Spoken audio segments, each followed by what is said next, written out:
Hi, this is Julie with Beadaholique, and today I want to show you how to make this locket. It's a mixed media collage art locket. You open it up, you can see you can put a photo in there. We've used several different techniques in this project, so I wanted to show you how to do the locket itself from start to finish, and then we just added some chain, which is really easy to do. You could do with pre-made chain or just add some chain. But the focus of this video is going to be the locket, and what you're going to start with is your basic locket finding. So this one has a nice bezel in the middle. It's not too deep, but it's deep enough. Just opens up. You can see it's got a pretty decorative pattern on the back. You're going to need some collage art. You can also use photographs as well. I would recommend making a copy of the photograph, not using the original. You're going to need some crystal clay. I have a sage green here, and of course there's going to be part A and part B to that. And you're going to need some crystal Chatons. I have Swarovski element Chatons here in size PP10 and PP24. And then the final ingredient you're going to need is a glass cabochon. This is 1 inch. And what I'm going to show you is you're going to be able to put this over your different collage images, choose the one you like best, and then work that into your locket. Only 2 tools required. You need some type of pick to get the Chatons into the clay. Now there is a little toothpick with beeswax that will come with your crystal clay kit. You can use that. I have a magic pick right here, and that works really well as well. And then you'll also need a pair of simple scissors to cut your paper with. So to begin, pick your image. If you're unsure what you want, just roll the glass dome over the top of the surface until you capture an image you like. And I actually did this earlier, and I really love this pattern right here with the blue and the greens. All right, so I'm going to take my diamond glaze, and I'm just going to flip my glass dome upside down so the flat surface is facing upwards, and just go ahead and put about that much in the middle. So not that much is going to spread out. So push your beading mat aside. You want a flat surface. Turn it upside down. Place it over the area that you want to show. You have a little bit of time to move it around, but not too much. Once you're happy with it, press into place and hold it there for a few seconds to make sure that the diamond glaze spreads out to all the edges. As you can see, it's doing right here. And now we're going to let that dry for about 20 minutes, and then we're going to cut it out and put it onto our locket. We've been patient and we've waited 20 minutes. Your drying time might vary based upon your conditions, but this is now dry. And I'm going to cut it out. First off, I'm just going to rough cut around it, and then I'm just going to follow the line of the glass cabochon. So I'm just going to put my scissors right up against the edge of the glass and work my way around.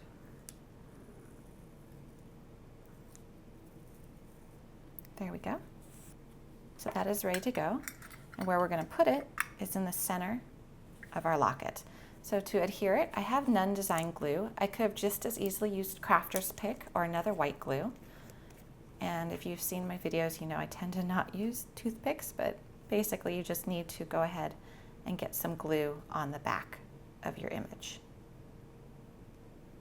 Okay, flip it over and then press it into place. Now with white glue, you do have a little bit of work time here, so you can put it on there and then adjust it as need be. It doesn't dry right away. All right, so now we have to be patient again, and we're going to have to wait for this to dry. So again, probably about 15 to 20 minutes until it's dry enough to work with again, but your drying times might vary. So we're going to pause, and then when we come back, we're going to do the crystal clay and the chaton embellishments. Okay. All that's left to complete our locket is to do a ring of crystal clay, little crystal clay accents along the edge, and add the chatons. The way you're going to do that is you're going to take equal amounts of part A and part B of crystal clay.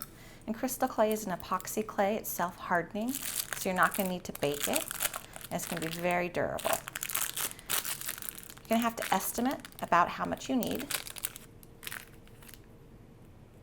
And roll each segment into a little ball.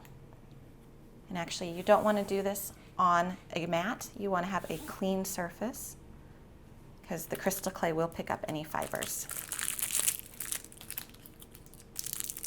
I have about a large pea size here. And I think it's going to be a little big. You can either shoot a little bit over and have it a little bit big and maybe have a side project ready to use the clay on that's left over, or you can do it a little bit under and then just mix up more clay if you need to. Okay, so I've got 2 equal balls, and you're just going to take them and squish them together. For the purpose of the video, I'm not wearing gloves. It is recommended that you do wear gloves, but it's a little bit hard to see in the video if I have them on. So I'm just squishing it together, kneading it, combining the one color and the hardener.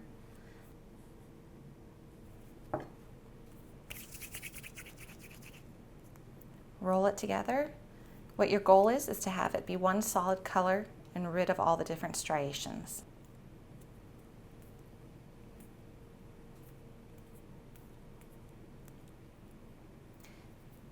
With crystal clay, you do have a half an hour to 45 minutes depending upon your environment. And when I say environment, I mean the conditions outside, how hot it is, how humid, how cold, different factors such as that. But you do have about a half an hour work time. So you can take your time and just make sure you get this right. You'll see it is sticky. And that's good. We want to stick to our surface. So once all the striations are gone, I'm going to roll it into a ball, like so, and then I'm going to roll it out. I want a nice long tube shape, and I can definitely tell I have too much clay here. I'm just going to pinch a little bit off. You need to use that though right away within the same half-hour time frame. You can't put it in a bag and store it overnight. It does need to be used. So if you don't have other projects ready, just make a little just err on the side of caution, make less than you need, and just make more as needed. So what I'm doing is I'm gently pulling on the clay. If I feel a weak spot, I'm stopping. It can just be a little bit hard to get a tube shape this long.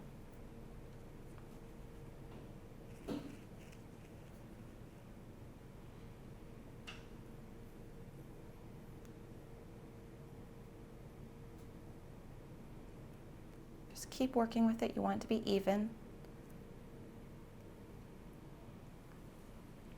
And when you have about this length, which is about 8 inches, it's much more than what you're going to need. But again, it's good to err on the side of caution. Go ahead, take your end, lay it down into the bezel rim. So we're laying it between the glass edge and then the edge of the bezel. We're just going to work our way around.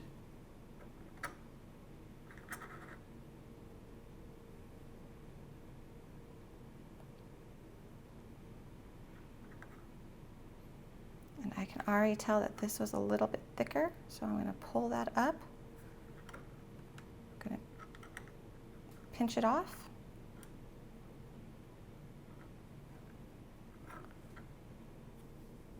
There we go, and come right back to your starting point.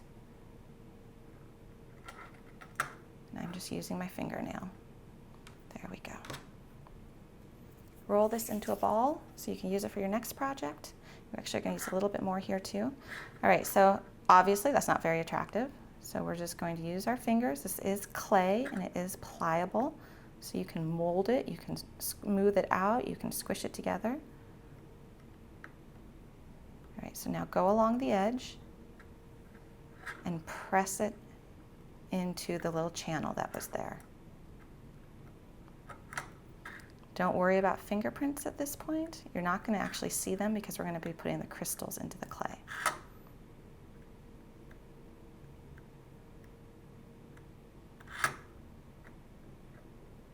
Try to not touch the top of your glass dome. You don't want to get crystal clay on it.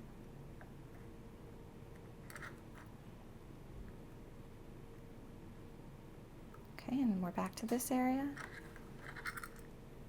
And I'm just going to take my finger and work at it a little bit.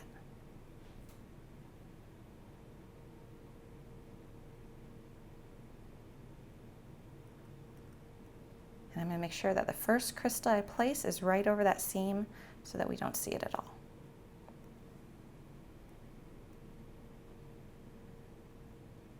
Okay, so now go around your bezel. Make sure that the clay is pretty even, that you don't have a big Like right here, I've got some sticking out. You want to make sure that's relatively even. Doesn't have to be perfect.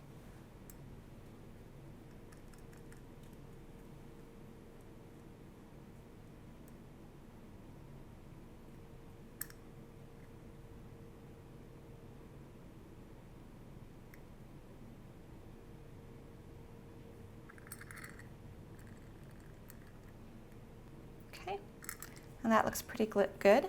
So at this point, go ahead, wash your hands. They're going to be sticky at this point if you've directly touched the clay. We're going to start adding our Chatons. We're going to start with the PP24s first, which are the largest. And I have my magic pick here, and to make it a little bit stickier, I have this little handy pad, which just has some tape on it. All right, and we're going to do one at a time, and I am going to start in my seam area just to cover that. So just pick it up, lay it onto the crystal clay where you want it, and press it down a little bit. The goal is you want to have the top edge, the outer edge of the chaton just beneath the clay, and that's going to hold it in place. So we're just going to now go and work our way all the way around, adding one chaton at a time. You don't want them to touch, but for this project you do want them to be as close together as possible.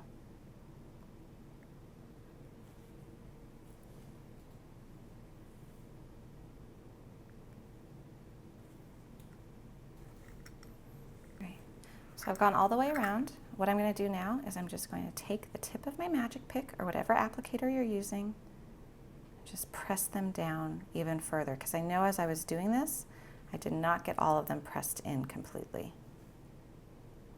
And for me, it's a lot easier to just go back and do it this way than to worry about them being totally set, each one as I apply them. I'd rather just get them on there and then go back and just do this quick little roll over. I'm just rotating my tip a little bit just to smooth them out, and that way it's not sticking to the crystal or pulling it up.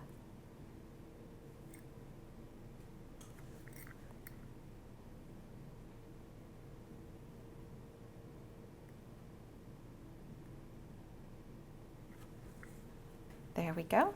Now one final touch that we want to do, and you'll see how in this one I added more of the clay and the little tinier chatons along the side, so you do want to have a little bit extra. And now we're just going to pinch little bit by little bit off. So I just have tiniest amount here, rolling it into a tiny little ball and putting it right along the edge to follow the design of the pattern.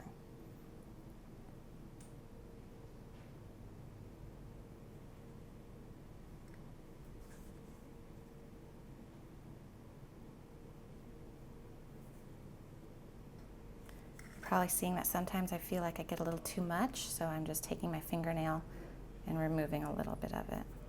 Again, wash your hands really good after you do this.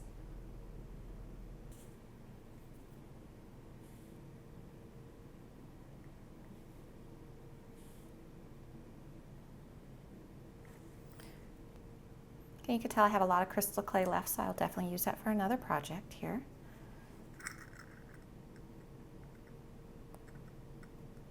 All right, so I've got a little dot of clay in each of the little scallop centers. You could probably tell that I wasn't too concerned about really pressing them in place, and that's because I knew I was going to go back, pick up these tiny PP10 chatons,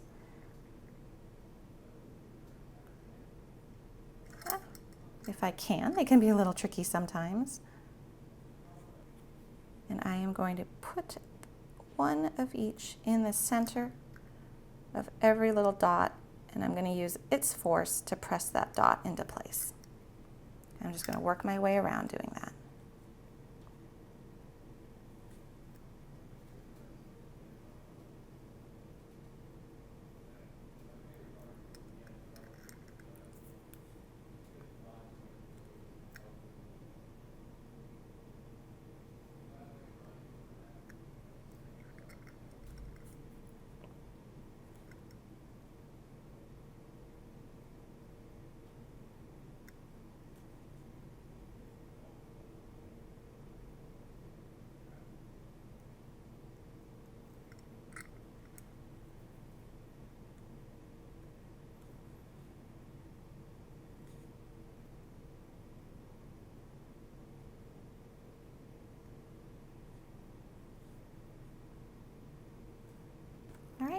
all done.